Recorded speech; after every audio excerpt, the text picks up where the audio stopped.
When your shipment arrives, thoroughly examine the packaging for any punctures, dents, or signs of rough handling, which may have occurred during shipment. If the packaging is damaged, it must be noted on the carrier's delivery slip or bill of lading, and a freight claim must be filed with the shipping company, as freight damage is not covered under warranty. After moving unit to its final location, remove all the staples from around the bottom of the crate using a pry bar. Slide the cardboard carton up and off the unit, being careful not to rub against the cabinet. All shelving accessories and legs or casters are carefully packaged and secured inside your cabinet to prevent damage. Remove all accessories and set aside. 4 bolts secure the cabinet to the wooden skid. The bolts are located at each end on the underside of the skid.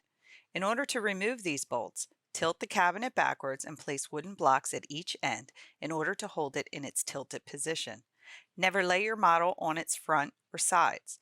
Using a 3/4 inch socket or open end wrench, remove the bolts and carefully slide the cabinet off of the skid. Dispose of all packaging materials properly.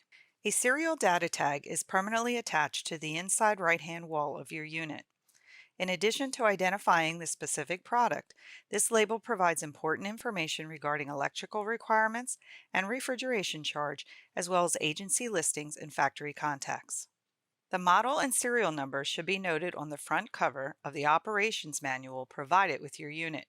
If parts or service are ever needed for your unit, this information will be required to verify warranty status and to properly identify any parts that may be needed.